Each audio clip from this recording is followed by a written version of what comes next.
Yeah, my son Parker, he joined soccer at 10 and they were like, oh, he should have been out here 8 years ago. Did I miss when I should have gotten them involved? Did I need to start him that early? Is he going to miss out or not be able to get on the team? You're going to put a tremendous amount of pressure on your child that will mess them up. That's why a 40-year-old man will be yelling at a 5-year-old out on the field. It's because they're not secure. If your identity is based on what you do, what happens when you can't do it? On this episode of Live Change Podcast, we're going to be entering into the intense world of youth athletics. And to do that, we're going to be talking to Brian Brown. Brian Brown is a leadership and high performance coach. So let's go ahead and jump right in. Welcome to the Live Change Podcast, Brian Brown. Hey, it's good to be with you guys. Looking forward to today's conversation. So, Brian, can you tell me a little bit about yourself for those that, maybe don't know you? Absolutely. I am the founder and president of the 127 Group, which is based off of Psalm 127, that unless the Lord builds the house, the builders labor in vain. And so part of what we do is we assist in building leaders and organizations. My current clients are Florida State, Baylor, Southern Methodist University, TCU. I'm the father of 2 boys who played Division I sports. And so I'm a sports fan. I've played sports most of my life. I'm now 60, and so now I enjoy it more than play it. So that's kind of a synopsis of who I am. That's awesome. We have kids who do sports, and I feel like Chad and I are just trying to figure it out. Okay, not ruin it along the way.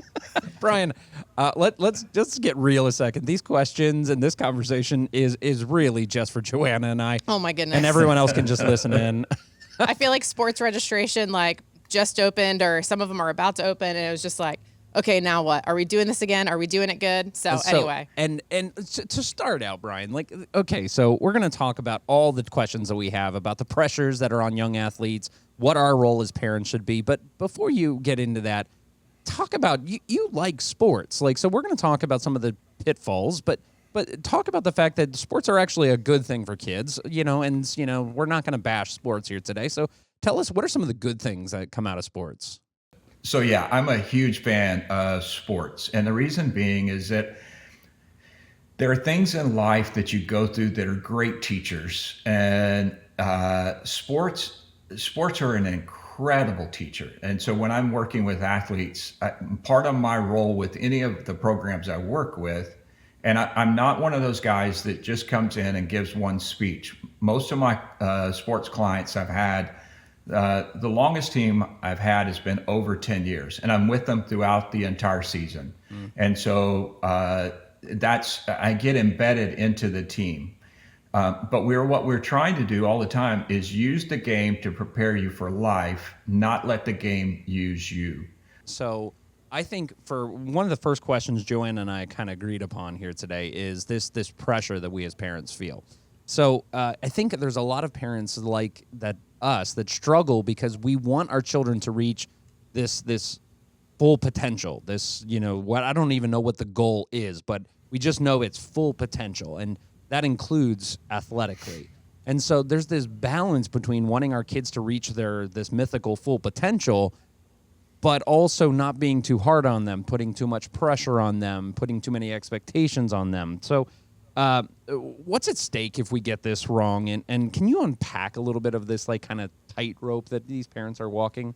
Yeah, and I would even say with that, the tension of, did I miss when I should have gotten them involved? Oh, thank you for asking that. So even the thing about June starting tennis at 3, or Finn starting baseball at 7, it's well, did I need to start him that early? Because the feeling of well, is he going to miss out or not be able to get on the team if we prolong him joining sports? Yeah, my son Parker, he joined soccer at 10 and they were like, oh, you could sign up for the seniors level because, he should have been out here 8 years ago. Yeah. The very first thing is understanding that we as parents are the greatest influence on our children's lives. It is caught more than it is taught. And so everything we do as parents either reinforces a child's confidence or in some way discredits their self-esteem, and they're going to carry that they're going to carry either of them for the rest of their life. And so probably the first thing that maybe we ought to talk about is how do we make sure that their identity is solid? Because identity is basically, it's a fact of being who or what a person is. And the thing that most people do in our culture is they form identity about themselves based upon what they do and their behaviors. So what happens if your identity is based on what you do, what happens when you can't do it? Then that leads to confusion, and that leads to uncertainty. And then that's going to lead to the insecurity and anxiety about yourself. And man, if you have that kind of anxiety, which I'm telling you, I can walk into a gym or an athletic training room full of athletes, and I can ask D1 athletes, how many of you struggle with performance anxiety? And every time, about 95% of their hands go up. Wow.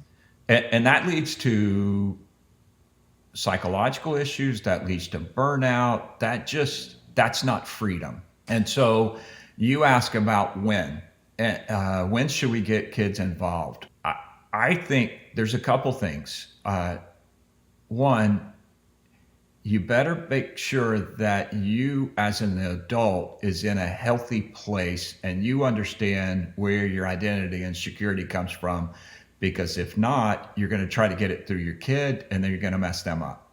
So good. And so I think, it's also making sure that, like, okay, man, I have instilled some really good beliefs and values into my son or daughter so that they're strong enough when they get into that temptation out there on the field that wants to pull them and say, your identity comes from what you do, not who you are.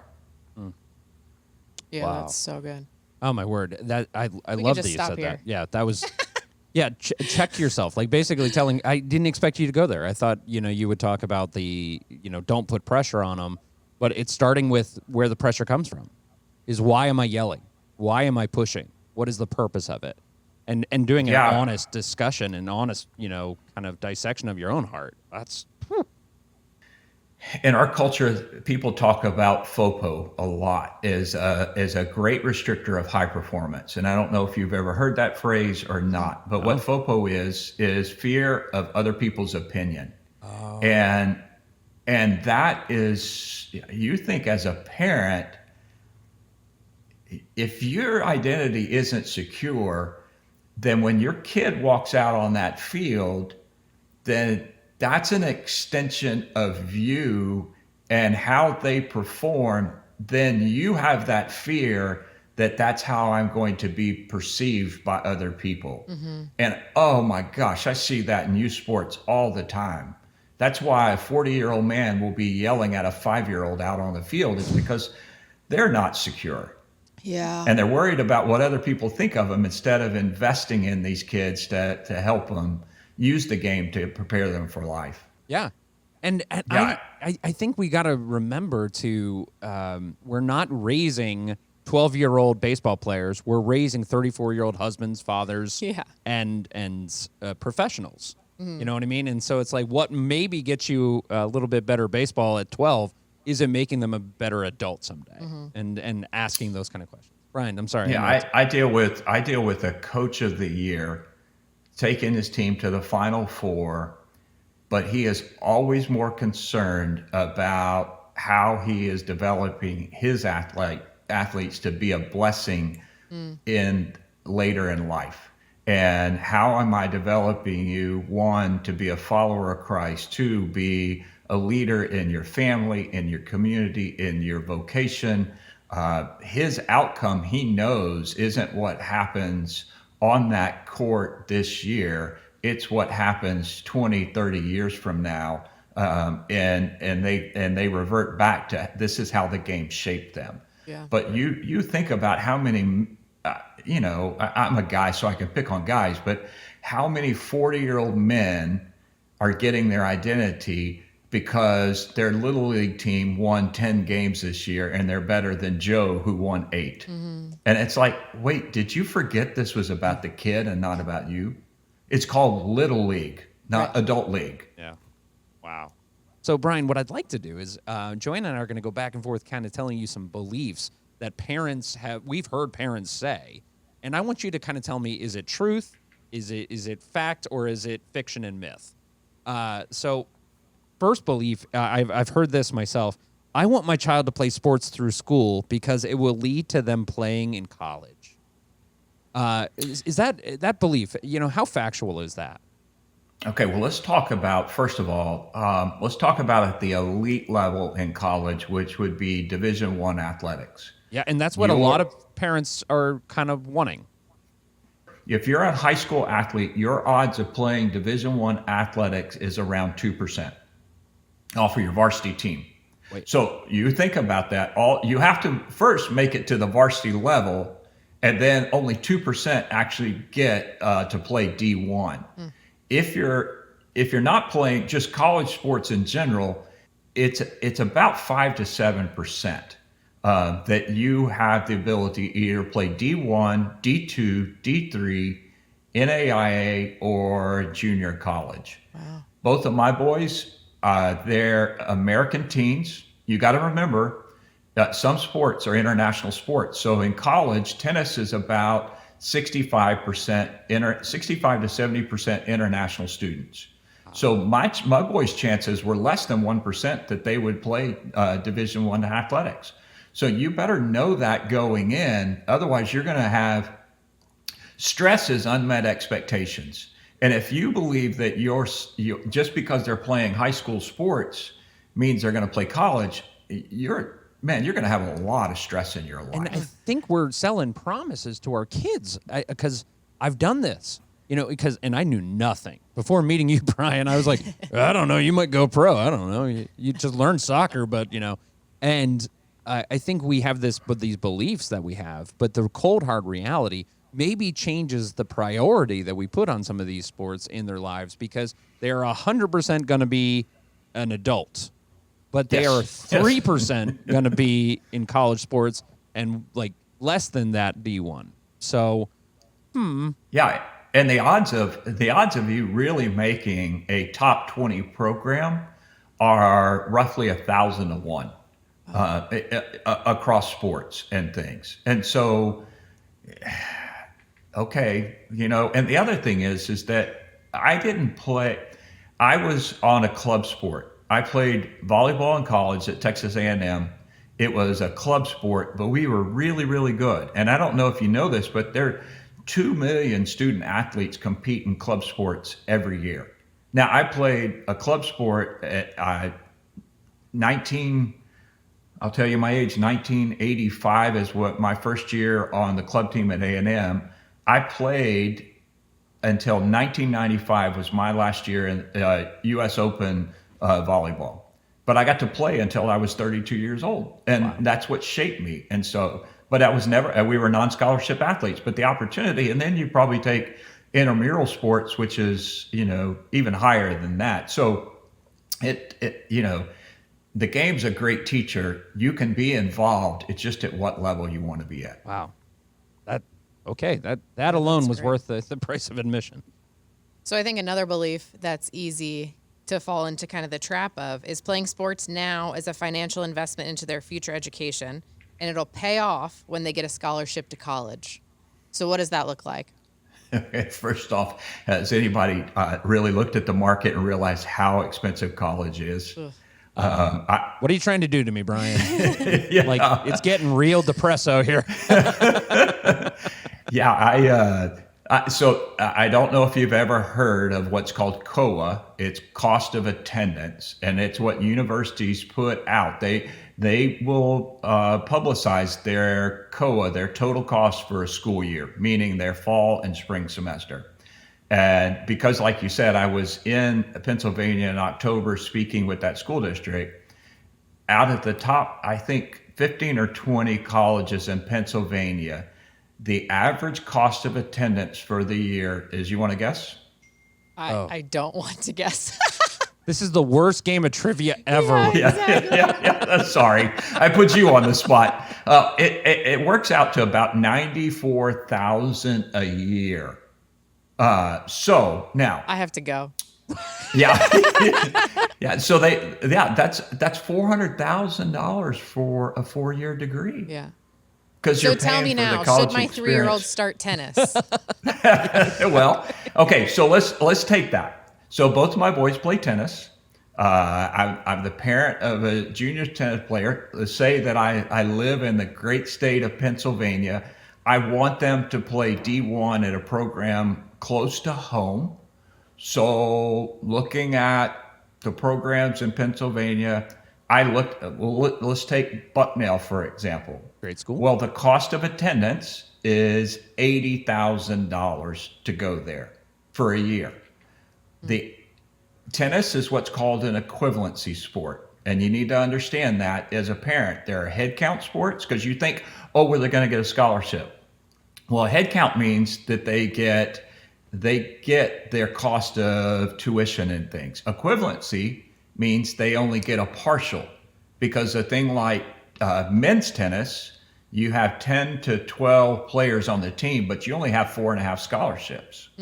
So the average cost of average scholarship is $17,000. Wow. Well, your cost of attendance is 80, so it doesn't equate, and so you still have to come up with that money to even if you get the scholarship, it doesn't work out. So you have to make that decision, but it's going to cost you. Yeah. And so that's one of those things that club sports, you've got whatever they're going to charge you, which is probably around 4,000 or 5,000 a year to get really good coaching. As a parent, you're going to spend about 6+ hours a week in travel, driving back and forth to practice. You're going to need to take them to tournaments. You're going to have private lessons in fitness. You're going to have injuries and homeschooling and everything else. And you're going to have to weigh, should I put that money in the bank and just let it gain interest? Should I go play Powerball, which your odds are better? Or you need to understand your why. And that was a lot to take in, but that was, and you need to have somebody give you good counsel.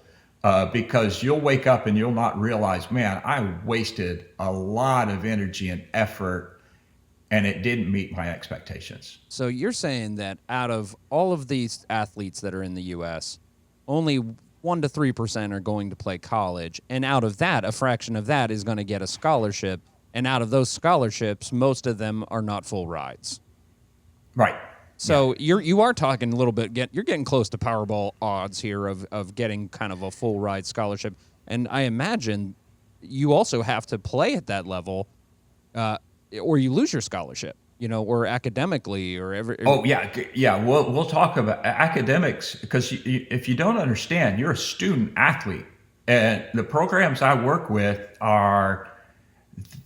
They're trying to keep their GPA up. And so you have 2 full-time jobs in college. And so if you think, oh, okay, we're going to devote this all to athletics and you're not a good student, you will not retain your scholarship even if you get one. And you're going to be a problem for the coach and it's going to be frustration. I think that the most important question you have to answer as a parent is why? Why? Because I'm okay investing that much if it shapes my child in a positive way and they become a better leader out of it. Mm-hmm. If you're investing it just to get a scholarship, then there are other ways to do that. Yeah. Yeah, like a high yield savings account might be better to save up for college than trying to do it through sports. Yeah. Or academically. Right. There'll be an academic side, which there's a lot more scholarships available, I think, probably on that side. I'm not an expert on that, but yeah, there's so many different ways to fund it. But if that's your intent, man, you're going to put a tremendous amount of pressure on your child that will mess them up. And you got to remember, they're kids. Yeah. They're kids. Yeah. You know, the game should be fun. And it's just, that's some of that tension that you're going to feel. That's so good. And like what I also, so even just hearing that, what I'm probably processing even in my current life stage is like, we are a part of a rec team. And like, I love our like ragtag group of kids that's like, we're just very much learning the game, having fun doing it. And so it's funny hearing you say, hey, to put more pressure on your kid to potentially meet an outcome that they might not even meet. I don't know. I'm just sitting here thinking like, great, then I'm going to stay with my my fun rec bubble because like, I think you do feel that in other circles that then you find yourself in, that it's like, oh, like your kids aren't doing that clinic, or like, oh, your kids aren't trying to make that travel team. And it's like, no, that doesn't necessarily feel like it aligns kind of like with our family why or like vision for this season. And it is really easy to feel like, oh my goodness, are we wrong? Yeah. And so anyway, you're very much validating probably some of my thoughts and feelings and what we're processing. Well, I had this conversation yesterday with a friend who I said, hey, I'm doing this podcast tomorrow. And he's like, and he told me a story of his nephew, who his nephew grew up and only played little league baseball during the summers. Never played, never went to clinics, never did travel ball, never did anything. Got a full ride baseball scholarship to Mississippi State, got drafted and is playing in the pros. And he made the statement, pros will always find talent. But we bought into the myth like, oh, we got to get our kids in this showcase and over here and over there. If you're talented, man, they'll find you. But you talk about, you know, it's interesting. You said, I love my rec league ragtag group. And your kids are learning how to do teamwork, how to move as a unit towards a goal, which most of us get put in places of employment that are kind of ragtag people, right? Yep. And we have to learn to work together towards a goal. Yeah. Where if you're on a select team, it's all about the individual and how good I am because I got to get a scholarship. And then what happens is when the people around you aren't performing, then you get critical of them. And it just breeds into that individualism so many times. I'm not saying there's other times that, man, you just see them take off, but it just, you really need to know what you're doing. Yeah. And that's sometimes where I get paid to come into these college programs that I'll ask the coach, what's your vision for the program? And they'll go, well, it's this, this, and this. And I'm like, okay, well, what's the vision of your university? And they're like, I don't know. Well, I'm like, okay, well, the university pays you. Your goal should be the same as their mission and vision. Why are you separate? I think we've lost focus of that in college athletics, that there's a purpose behind why you go to college. I think college in general has lost focus of that, but that's a whole nother podcast. Yeah. And it's funny because even like the early church was also a ragtag group of people. So it is like just kind of funny to think about. I don't know, even when you think about the disciples and putting 12 of them together and say, Jesus saying, hey, go move the mission together. Like this was not the pros. Right. Yeah. And along those lines, Brian, is like, you know, you have the same parents that, you know, same kind of beliefs that, you know, my kid's going to go pro. You also have the parents that are bringing in. And so like, we know that, if it's that astronomical to play D1 college, just, you can say it in a couple sentences here. What the odds of going pro, what's that? The odds of going pro, where you actually get paid millions of dollars. Yeah. Well, yeah, and you don't, you do know that NFL stands for not for long, and so you're only and you only have about I think on average the NFL player has a 2-year career. So even if you make it to the pros, that's not your life journey. So the odds of playing, it's less than it's like 0.5% that you're going to play professionally. Baseball has the highest odds, and that's about 0.5%. All the other professional leagues are 0.0002% that you're going to play pro. Now, if you're a parent and you say, oh, but my kid's different, let me just tell you, I was on a plane to the Dominican Republic this summer, and the guy sitting next to me was from the Cardinals. I watched as 5 other guys got on that I know were wearing professional baseball gear, meaning they were professional scouts, and they get it right about 50% of the time. And they're professionals at this. The NFL hires about 320 full-time scouts, and they get it wrong all the time. So what makes you think as a parent that like, oh, well, no, I'm smarter than they are? And it's like, Yeah. no. I'm able to see talent better than they are. Yeah. If you're able to spot talent better than they are, then man, I'll hire you to help companies find talent. You know? That's an offer right there. Right. Yeah. So actually what you're saying is maybe my son has a better chance of becoming a talent scout than actually playing. Oh yeah, absolutely. You'll have a much longer career too. Yeah. So like, what is that whole toughen up thing? Like you gotta, rah, the hoorah that parents are pushing their kids is like, it's hard, but that's grit and determination and every Under Armour and every Nike ad. And it's like, like push and push and push. And what do you, is there a myth behind that's actually what brings about good results? This is one that, one, resiliency is a key. It's a key in the boardroom. It's a key in the cancer ward. It's the key in life, being able to bounce back. I will tell you that on average, the average child spends less than 3 years playing a sport. That's the average.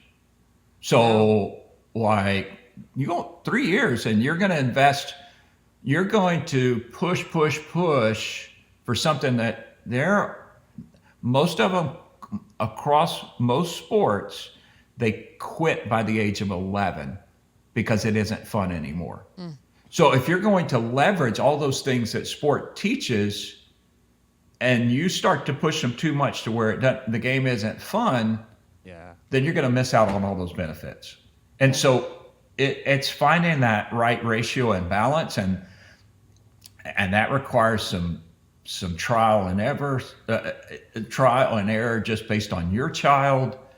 I don't think there's someone like me can't tell you, this is what you do, because I don't know your child. Right. I don't know what you value, all those things that come into play. Your child is unique, and you ought to be the best student of your child and know, okay, what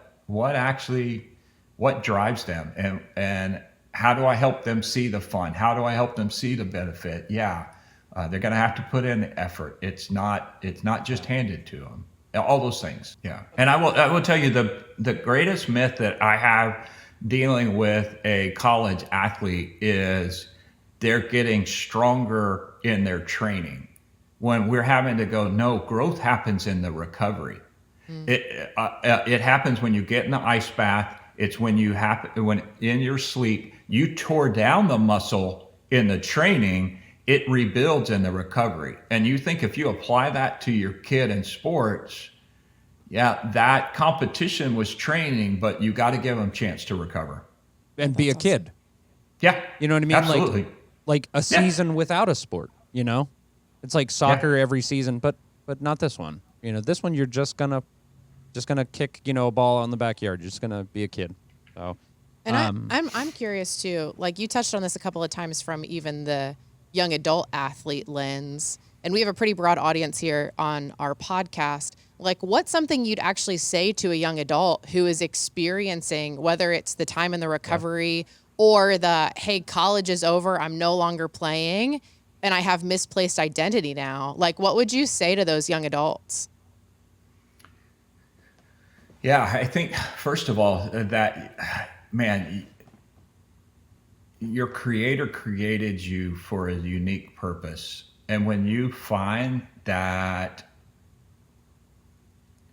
that gifting and you see a need in the world that you can meet, that's when you're going to thrive.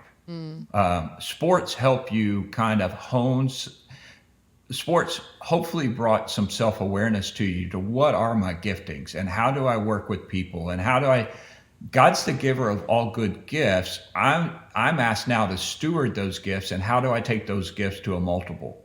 How do I use those gifts for character is if I don't have good character, I use those gifts selfishly for me. If I have good character, then I use those gifts to help others. And that's where you're going to really look, I get it. I'm a former athlete. I want to get out there and play the game, but I'm 60 years old. Yeah. But I use those experiences now to come alongside of younger athletes and go, hey, man, there is life and life abundantly out there. You just need to make sure you know which road you're walking to find it. Yeah, that's awesome. And I am curious, just one other audience. I can only imagine we have some coaches that are listening to this episode as well. And so if you were even under some of the content we've been talking about, like what would you say to a coach listening to this, especially if they'd say, hey, yeah, I am a life changed by Christ. Like, how does that affect how they coach? Most of the coaches, they want to make a difference, and they are the difference makers in our culture in so many ways these days. And so I would tell you, first of all, man, you are a person of value if you're a coach, and you're going to make a difference, either negatively or positively. You choose. And I hope that if you're listening to this podcast and you're a coach, then man, do everything your training is to get in and learn the ways of the kingdom that bring life to people. I tell people all the time, I teach leadership across the globe, and I tell people I don't have to be that smart. I just have to know the Bible really well. Because if you follow God's ways, then they bring life and life abundantly. But if you go opposite of that, they bring destruction. You choose. You choose which path. There's only two paths. Yeah, and so even in leadership, everything I teach leaders is like, this is the way, walk in it. This is the way, walk in it. Thanks for sharing that. That's so good. Man, I'm just taking a lot of notes for myself because I also coach a rec soccer team. So I'm just thinking about the guys I coach. This is good stuff. Yeah, I would tell you, the greatest thing I learned coaching Little League is that every kid had a treasure inside of them. My job as a coach was to unlock it. So I learned this when my oldest was probably 11 or 12 year old, and I was coaching a Little League team that was really, really good. And every day after practice, we'd gather at the mound. But I made sure that there were some kids that they just weren't blessed with great athleticism, but they were great in the classroom.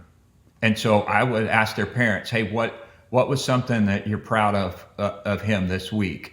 And so we would celebrate that on the mound. And so I would challenge you to find, make sure that every one of those kids gets celebrated, that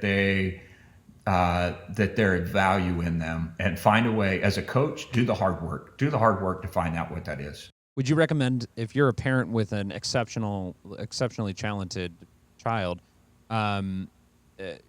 guarding them a little bit, maybe shielding them a little bit from this praise from others and adults? Because well, I think just be careful of it. Some of the most gifted leaders I work with are the most insecure people, and I don't know if their gifts,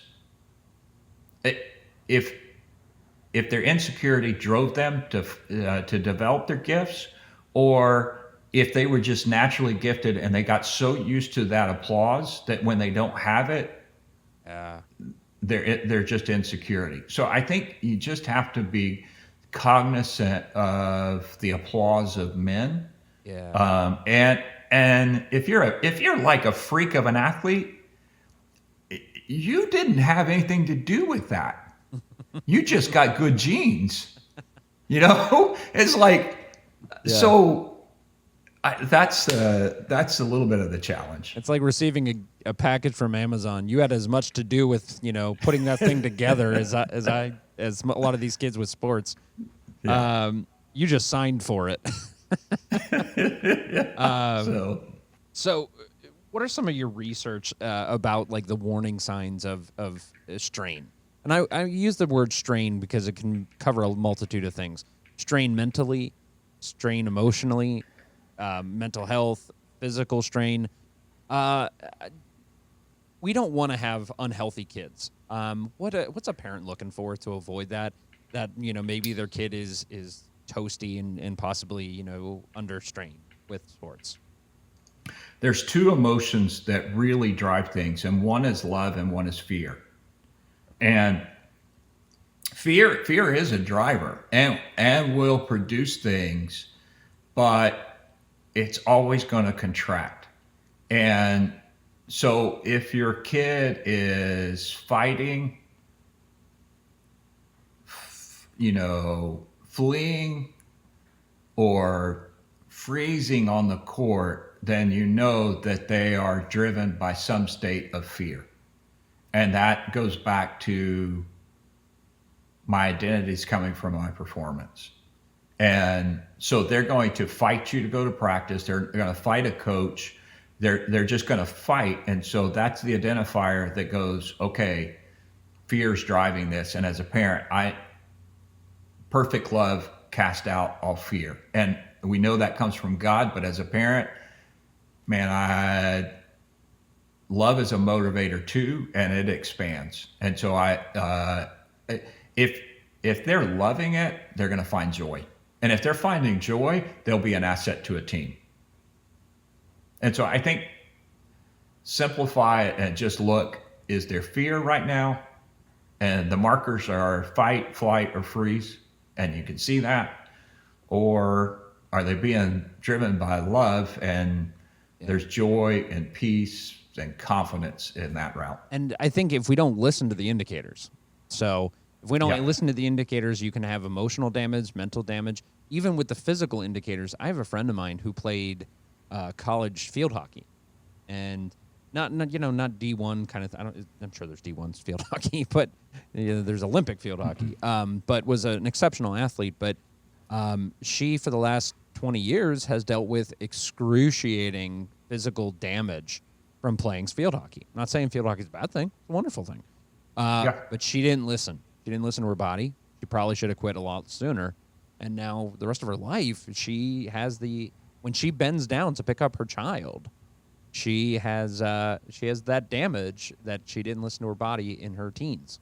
So just interesting. Yeah. And that's a huge, I mean, right now, that's, I've got a friend that he's the guru in sports science and has been involved in the NFL, everything. And that's one of the things that he talks about. His boys will never play football because of the head injuries. And, and I think that's the thing that you have to realize is that there's a cost associated with this. And if you want to, and so you have to make that decision and you have to know your why. I think for the sake of time, I want to kind of wrap by asking you, Brian, could you tell us what you would recommend for two sets of parents? And let's kind of end with this is, you got parents that are Joanna's age and their kiddos are just starting out. And you got parents that are, my age where it's like my kiddos are a little bit already in motion and they're already in the thick of it. What advice would you give to parents that are listening that they're saying like, hey, sports are part of the equation? What would you tell them? Like what at both of these stages, what would you tell parents to how they can help their kids reach their full potential, but do it in a holistically healthy way? I think first off that be reminded that they're kids. They're kids. Their brains aren't connected. Their fibers, especially for a guy, aren't until 25 or 26. A girl's younger, but they're kids. They're kids. And so you're the adult. So and this is a game. Don't forget that. One of the things, I don't know if you've ever, Billie Jean King has a plaque at the U.S. Open that says pressure is a privilege. Um, Teach your kids they determine the weight of the pressure they feel.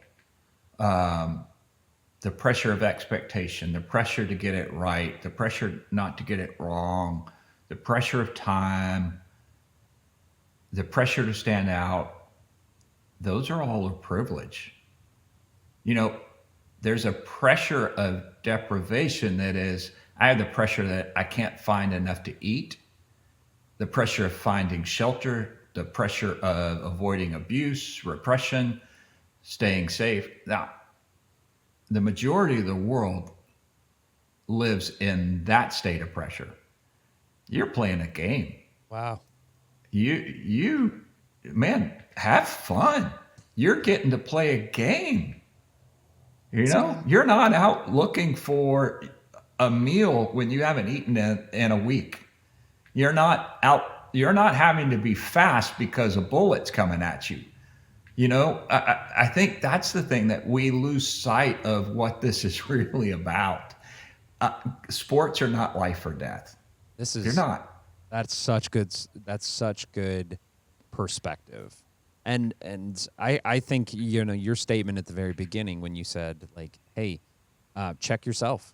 Like check yourself, before you even enter in, you said it, and I think there was so much wisdom in it. Why? Asking that repeatedly. Why? What's the why? What's the why? And why am I frustrated? Don't set your. Yeah, I think the one thing too is you can spend a lot of time developing gifts, but if your gifts are greater than your character, you're an implosion waiting to happen. And if you're really, really gifted and you don't have the character, you're going to go to a high level and then you're going to there's going to be carnage around you when you fall. Yeah. And we spend too much time developing gifts and very little time developing character in our culture. And there were times that we literally would put the boys' rackets up and say, no, you're not playing because I don't like your character right now. Wow. And because we were playing the long game. We were playing long ball. Yeah. We knew that this was just a step to get them to be the person we wanted them to be. It wasn't a step to win a championship. It wasn't a step to win a scholarship. It was a step they had to take to be the best version of themselves that they could be. That's great. Brian, I did ask you to prepare a story. Do you have one story of someone that did it right? Some parent that you really saw like an exceptional athlete that parents had the right perspective. There's a kid named Dustin Hopkins. He came to Florida State. He was in my church. I remember Dustin missing a field goal at Clemson, and when reporters asked him, immediately he turned to his faith. He's been on teams, he's been cut, he's been traded, but he's been on the Browns and he's fought through injuries, and he was voted into the Pro Bowl and he helped the Browns. But his mom and dad did such a good job of pouring into him. I think Dwayne Holtquist, who's the tennis coach at Florida State, Dwayne has 5 kids. 4 of those girls all played Division I athletics, but they're all young, godly women. They're going to be a blessing in any role they step into. Dwayne and Angela have done a great job with those girls. They've got a boy on the way that he's still in high school. He'll be an outstanding athlete. There's a lot of people that you and I probably have never even heard of that are blessings in their community because their parents built a strong foundation. They use sports to prepare them for life, and they are in obscurity, serving in the shadows, but they're just blessing other people, and they're great godly people. That's awesome. I'm so glad you shared those because once again, it reminds me that long after the cheers, long after the applause ends, character remains. And that if your career is 2 years or 3 years or 5 years, that character is 50, 80, 100 years. So, wow. That's good stuff. Brian, you're a friend. You're a friend of LCBC. You're a friend of mine. I'm thankful that you were able to come out here and be with us here today and share some of this wisdom. You're a big sports fan. We love sports, but we love Jesus more. And we just want to make sure that our kids have what's number one, always the number one in their life. And, sports are just a part of it. They're not their life. And you've given us such incredible wisdom here today, Brian. So I can't thank you enough. Thanks for coming on the Live Change podcast. And we just appreciate it. And we hope to see you again real soon. It's been my pleasure. As always, thanks for listening to the Live Change podcast. Like, share, subscribe, and share this episode with someone who you think it would impact. As always, now that you're a life changed by Christ, go live that change out.